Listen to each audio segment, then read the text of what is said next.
roast of Alena Corinne, aka Laine.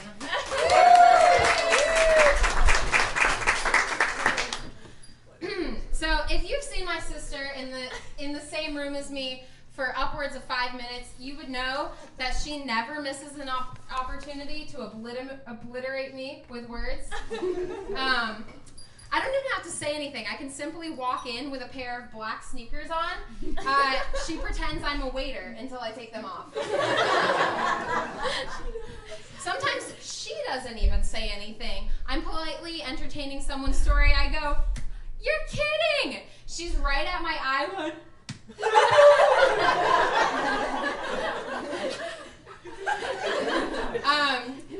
What we are obviously here today for is to celebrate Laine's graduation from grade school. Look at her over there, Mom. From grade school. I was trying to be nice, Alena. I'm really proud of you. You said there should be one senior skip day per quarter, not per year, and you stay true to your values and beliefs. Insert bit about Alena skipping school to get her belly button pierced. Guess I forgot to finish that. You could say I've been looking forward to this roast for a while. And Laine, I was going to save it for your wedding day. But after watching you 11th wheel at prom...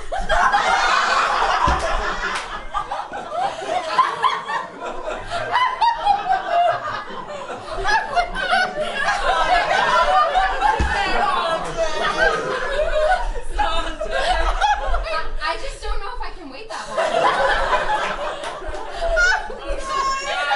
I'm just kidding, but you'll do fine. I mean, how many times did you marry the dog growing up? No, but in all seriousness, Alena's got game. I mean, when she was 6, I remember she used to hang out at the lifeguard stand and flirt with all the lifeguards, get her to buy her Skittles. Alena was a cute kid. Me and Alyssa used to parade her around growing up like she was a doll. I remember Alyssa and I had show and tell on the same day one year, and we were fighting over who got to bring Alena as their show. Neither of us won that battle, by the way. Thanks, Mom. Thanks, Dad. What a kid. Have y'all ever seen The Blankie? I was told I could only show it if it was in a sealed bag. Where was I? No, this used to be a full-size child blanket that she loved the shit out of for 18 years. It's obviously not blanket-sized anymore, thus a lot of pieces have fallen off. Where did these pieces go, you might be asking? She collected them in a little box. So when the blanket really started to fall apart, we would see little bits lying around everywhere and go, "Laine, another piece, get the box!" And she would come running down, "Where is it? Where is it?"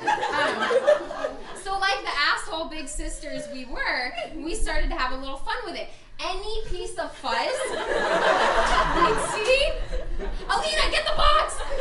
She'd be like, "Is that part of my blanket?" "Sure." What? She cut down on vacuuming so much. My mom loved it. Now that that's out of the bag, there's probably a grudge coming. Alena holds the longest grudges. Good luck to the rest of you. If you make her mad, she won't talk to you for at least a week until she sees a TikTok that's too funny not to share. And only when that video comes in are you forgiven. Speaking of things that made you mad, Alena, I want to publicly apologize for the time that I made you my high school experiment and classically conditioned you to want to mint every time I sprayed perfume. I want to close this chapter of life on good terms. Let me wrap this up. Laine, every Mother's Day, I thank Mom for birthing you. You are my sister and my friend, and I love you.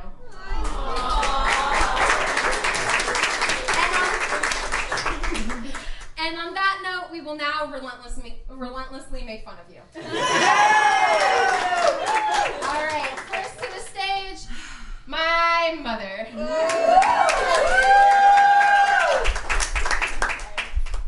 So that's a really hard act to follow.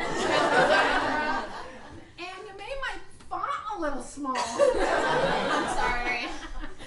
Okay, so when Alyssa was 4 or 5, she started doing ballet.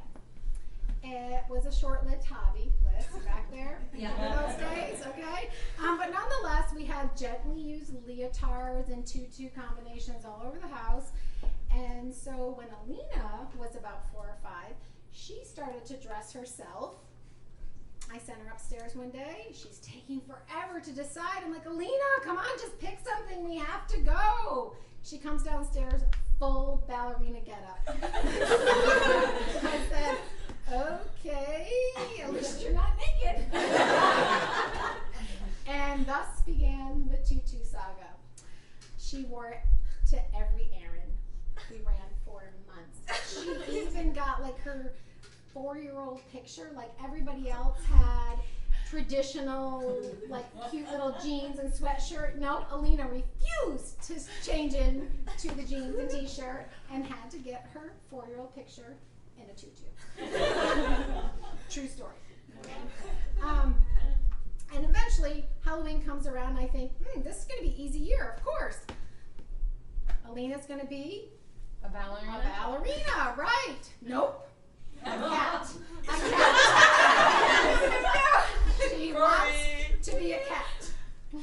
So, we went out, we got the tail, the ears, all the black clothing, the soccer socks that we reused, drew some whiskers on her, and Halloween rolls around and she was a cat. Perfect, right? Do you remember the cat? Did you see the cat in the... Oh, yeah.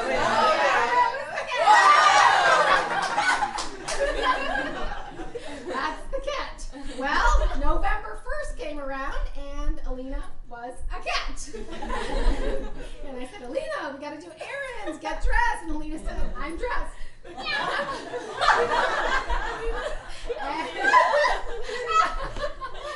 then began the cat era. She would lick the milk in her cereal. She would go out and lay in the yard. She would hiss at people from the I guess the point of my story, Alena, is that if Alena wants to be something, she commits. So whether you end up being a baker, a pharmacist, a party planner, a Kardashian, or a real estate agent, all things she wanted to be at some point, I have no doubt you'll succeed at whatever you're meant to be. I love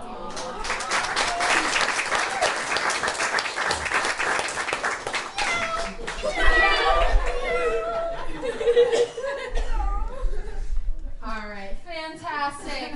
Next to the stage, we have my cousin, Brandon.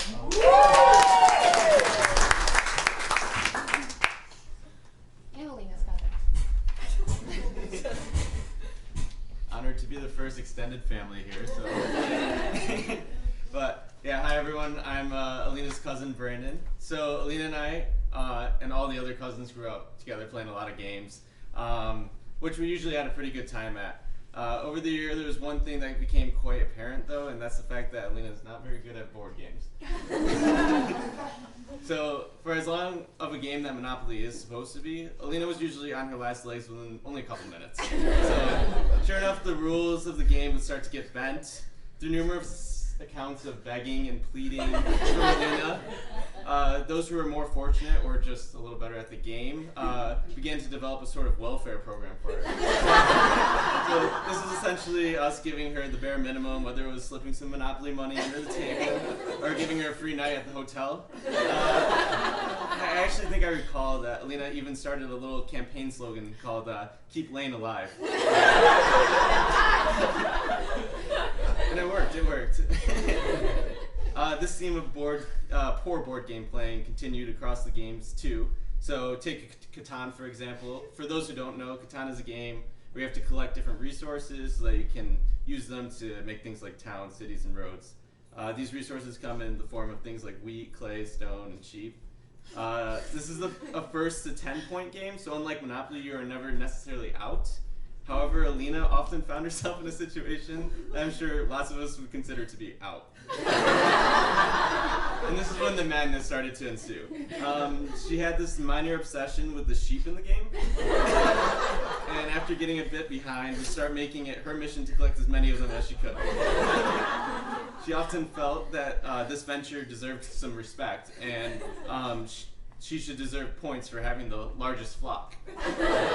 We can let that sink in for a second. It wasn't a herd of sheep, it was the largest flock of sheep. So, nonetheless, we eventually gave in to her and gave her some satisfaction, and a custom card was made for the game, giving the person with the most sheep the largest flock card. So, yeah, Alena sucks at board games. That's pretty clear. But I think you could also say it's pretty clear that Alena likes to make her own rules. That's a quality that I think will continue to benefit her as she moves to the next chapter in her life. Best of luck.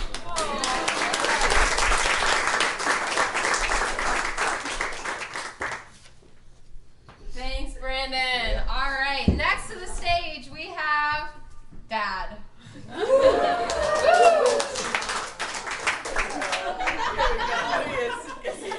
Here we go. Alright, so when your kids are young, you try and watch what they do and figure out what things they're going to be good at. So as they're growing up, Joyce and I would give them simple tasks around the house. You know, maybe mow the lawn, wash and dry the dishes, do whatever it is. Every fucking time Alena was tasked with dishes, she would break a wine glass. Every single time. So I'm like, phew, she's not going to be a dishwasher. And then we had this really nice, what do you call the thing that... Yeah, that right there. Decanter. Really nice. It's got the hole in it where you pick it up. I think I gave it to Alena, well, we don't have it anymore. Alena is doing the dishes one time and it's suddenly broken. I'm like, how the fuck did that happen? She's like, I put the towel through it and I'm spinning it like this. So I'm like, this is great. Like, she's into centrifugal force. She's gonna be a doctor. She's gonna be a phlebotomist. She's gonna do something really exciting. I was like, why did you do that? I just really wanted to see it spin. So if you have a drink, please raise it now and toast to Alena, the most educated dishwasher the Harvard Girl has ever going to have.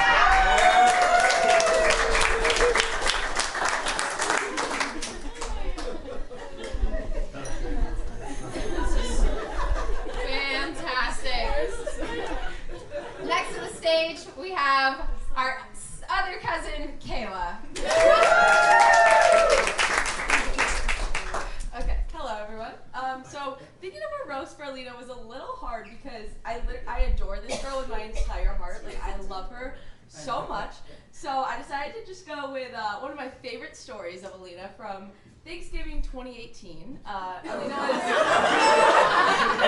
Alena was a ripe 8th grader with very little experience with alcohol. I know it's kind of hard to believe, but she didn't really know what it was. So as the older sister and slightly older cousin, we took it upon ourselves to, play a little trick on our Laine here.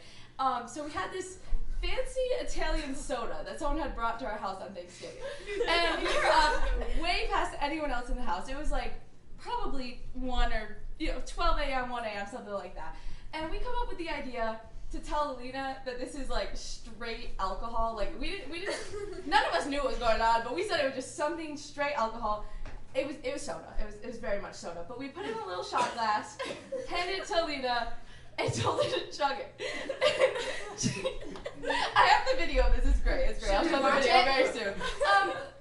In just a moment. So Alena took a sip, and let's reel the highlights here. Come on, go for it. Come on.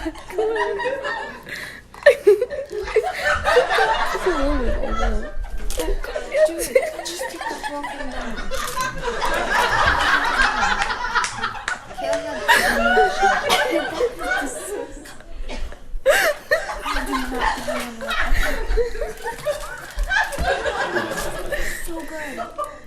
Are you feeling the buzz? That's the junkie.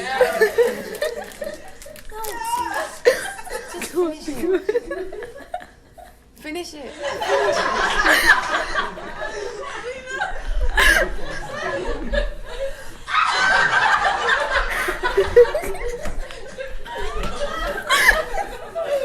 Do you feel a buzz?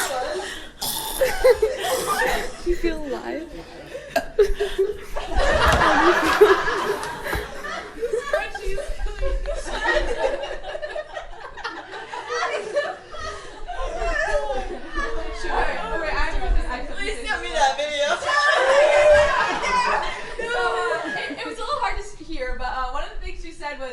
I don't think I'm gonna like alcohol. When she and I thought that was a little ironic because we can see her now. We got this video. Couple shots in. This is what we get. Where did we get that?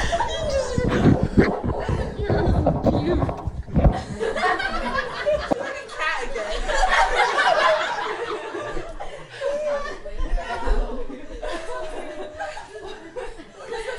Anyway, so clearly Alena knows how to have a good time, and I think she'll have a lot of fun in college. I'm excited to see where she's gonna go, and I love this girl with my whole heart. So. Thanks, Kayla. And if you missed that line in that last video, someone told her that she's laying in her own puke. I wasn't doing that.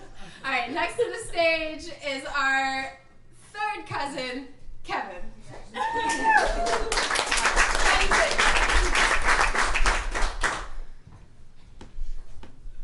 So, everybody here is from the other cousins' family. You heard their history with Alena goes back a lot further than mine. I hadn't seen the family in probably 15, maybe 20 years before I moved in with them, thanks to Aunt Gail. I don't know if she told you that I was moving in here or just volunteered.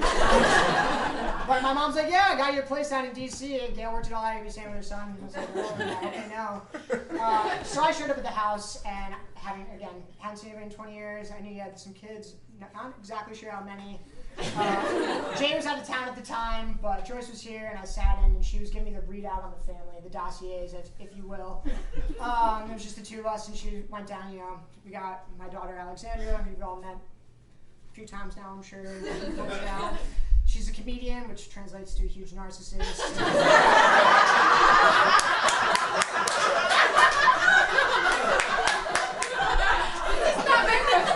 A little hot under the collar, very stubborn, and she goes her own way. You might tell her the stove's hot, she's gonna touch it and feel it for herself.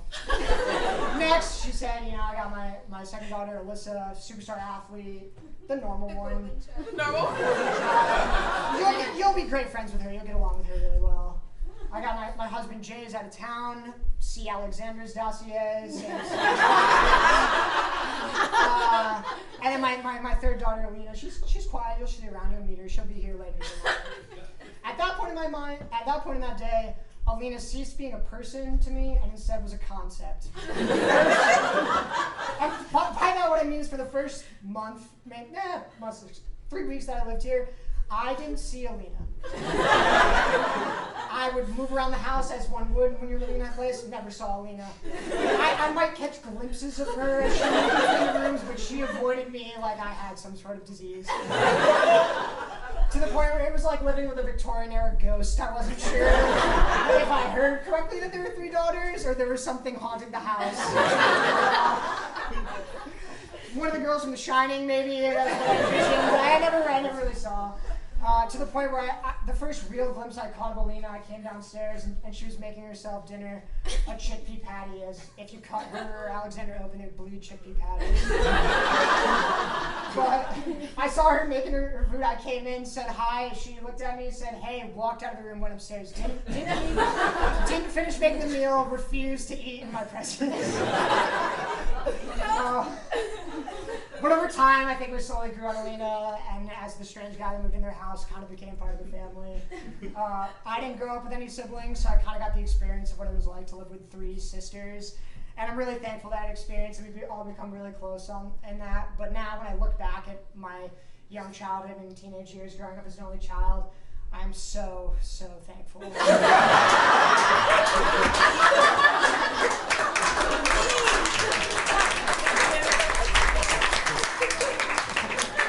Kevin getting a few zingers in on the rest of the family. Alright, next to the stage is my sister, Alyssa.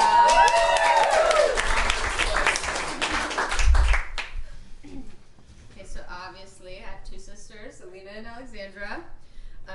Alena, who thinks everything is embarrassing, and Alexandra, who gives her endless examples of what embarrassing is.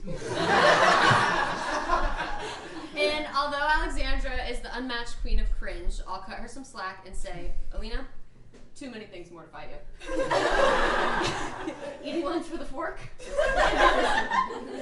Ordering a soda first at a restaurant? Terrifying.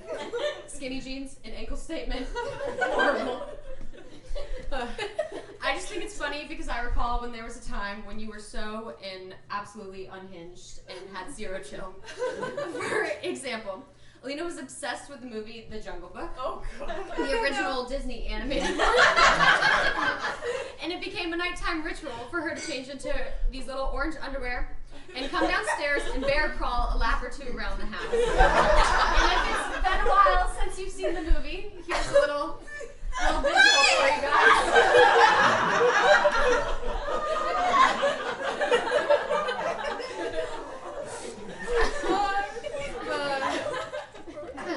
Alexandra and I would have friends over, sleeping over, and we'd want to watch a movie in the living room, and we'd say, Alena, please don't do the Mowgli tonight. We'd make her sign a handwritten contract, as most things, we did, and we tried to get her to do. This one she signed and ripped up saying she promised to stay in bed like a big girl and not come sit in a laundry basket by our door, keeping us up.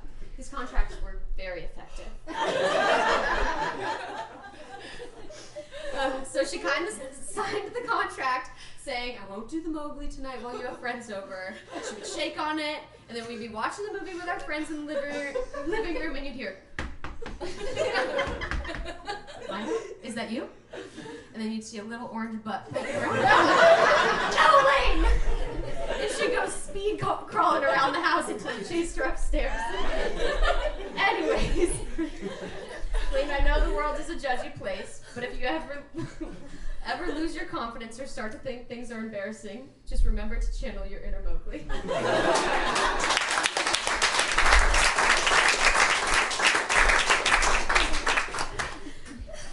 All right. Thank you, Alyssa, and thank you, everyone, for great stories and good laughs. Just a few more things before we end the night. First off, a parting gift from all of us. Do I want to know? Yes, please open it.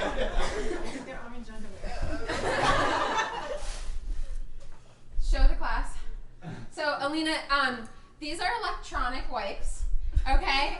If your phone gets dirty, you just take one and gently wipe off your screen. You don't have to put your whole phone in the washing machine. That happened last week. Show everyone your new phone. And last but not least, to end the night, a YouTube video Alena wishes would never see the light of day. Oh, no. No. I really hope it doesn't lag. It's Bad Babies. No! Bad Babies. What's up, Hamdong? It's me and my little bro. Sis, not a bro. Anyway, we're gonna be doing a children's song. It's called Bad Babies. You know, it's a children's song, but we're children and we're cool. Anyway, you're not gonna see the full screen because the screen's like this big. It's like this big. Yeah. Here it goes. Yeah! Got this! Ah, she stepped on my foot. All right, let's do this. Here we go.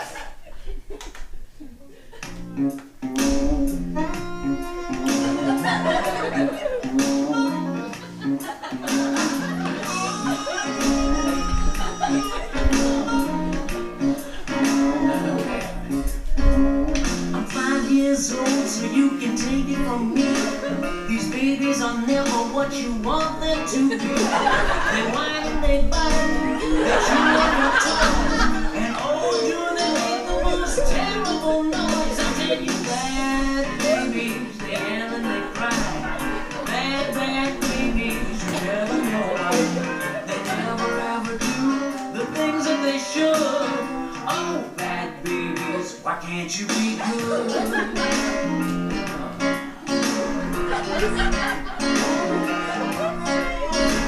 Wherever they go, it's always a miss. They only yell no, they never say yes. I can't even hear what I'm trying to say with all those babies being bad all day. I'm saying bad babies, they yell and they cry. Bad, bad babies, you never know why. They never ever do the things that they should. But oh, bad babies, why can't you be good?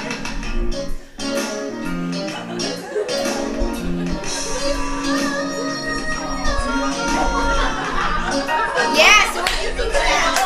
Yeah, we rocked it. We did rock that. That was awesome. That was actually probably our best take. Bad babies. Yeah, so. Find it online or in the children's section, not online. Just kidding. Ah, it's in. Okay. That's good. So like us, subscribe. Yeah, totally.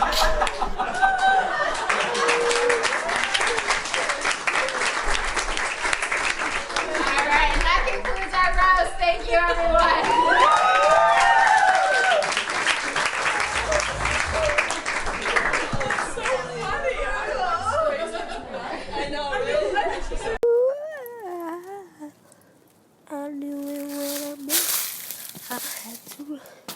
That's his throw up he's eating.